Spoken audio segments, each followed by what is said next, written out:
Doctor Palpu ജനിച്ച വർഷം 1863, മരണപ്പെട്ട വർഷം 1950. PSC സ്ഥിരമായി ചോദിക്കുന്നൊരു ചോദ്യമാണ്. റിപ്പബ്ലിക് ദിനത്തിൻ്റെ തലേ ദിവസം മരണപ്പെട്ട സാമൂഹിക പരിഷ്കർത്താവ്. ഡോക്ടർ പൽപ്പുവാണ് റിപ്പബ്ലിക് ദിന തലേ ദിവസം മരണപ്പെട്ട സാമൂഹിക പരിഷ്കർത്താവ്. ഡോക്ടർ പൽപ്പുവിൻ്റെ യഥാർത്ഥ നാമം പത്മനാഭൻ എന്നാണ്. ഡോക്ടർ പൽപ്പുവിൻ്റെ യഥാർത്ഥ നാമം.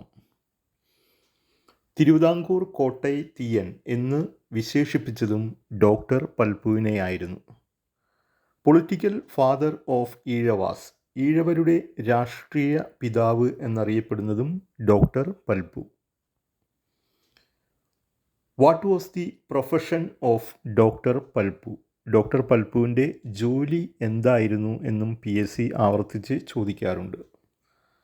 മൈസൂർ രാജ്യത്തിന് കീഴിൽ ഡോക്ടർ ആയിട്ടായിരുന്നു അദ്ദേഹം ജോലി ചെയ്തിരുന്നത്. ഡോക്ടർ പൽപ്പുവിൻ്റെ മകൻ്റെ പേര് നടരാജ ഗുരുവാണ്. ഡോക്ടർ പൽപ്പുവിൻ്റെ മകൻ. ഡോക്ടർ പൽപ്പുവിൻ്റെ മാനസപുത്രനാണ് കുമാരനാശാൻ. ശ്രീനാരായണ ഗുരുകുലം ആരാണ് സ്ഥാപിച്ചത്? നടരാജ ഗുരുവാണ് ശ്രീനാരായണ ഗുരുകുലം സ്ഥാപിച്ചത്. തിരുവിതാംകൂർ ഈഴവ മഹാസഭ സ്ഥാപിച്ചത് doctor Palpu. Malabar economic union രൂപീകരിച്ചത് ഡോക്ടർ പൽപ്പു. മലബാർ ഇക്കണോമിക് യൂണിയൻ്റെ ലക്ഷ്യം എന്തായിരുന്നു? വ്യവസായത്തിലൂടെ പുരോഗതി എന്നതായിരുന്നു മലബാർ ഇക്കണോമിക് യൂണിയൻ്റെ ലക്ഷ്യം. Treatment of Thiyyas in Travancore ആരുടെ പുസ്തകമാണ്? ഡോക്ടർ പൽപ്പുവിൻ്റെ പുസ്തകമാണ് treatment of Thiyyas in Travancore. ഈഴവ മെമ്മോറിയലിന് നേതൃത്വം നൽകിയത് ആരാണ്? ഡോക്ടർ പൽപ്പുവാണ് ഈഴവ മെമ്മോറിയലിന് നേതൃത്വം നൽകിയത്.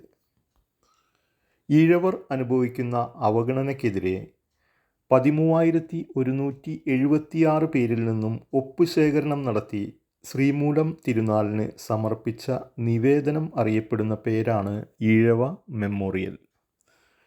ഈഴവ മെമ്മോറിയൽ സമർപ്പിച്ച വർഷം 1896 സെപ്റ്റംബർ 3-നാണ് ഈഴവ മെമ്മോറിയൽ ശ്രീമൂലം തിരുനാളിന് സമർപ്പിച്ചത്. രണ്ടാം ഈഴവ മെമ്മോറിയൽ സമർപ്പിച്ചത് കേർസൻ പ്രഭുവിന്. സമർപ്പിച്ച വർഷം 1900. ഇത്രയുമാണ് ഡോക്ടർ പൽപ്പുവിനെ കുറിച്ചുള്ള PSC ആവർത്തിച്ച് ചോദിക്കുന്ന ചോദ്യോത്തരങ്ങൾ.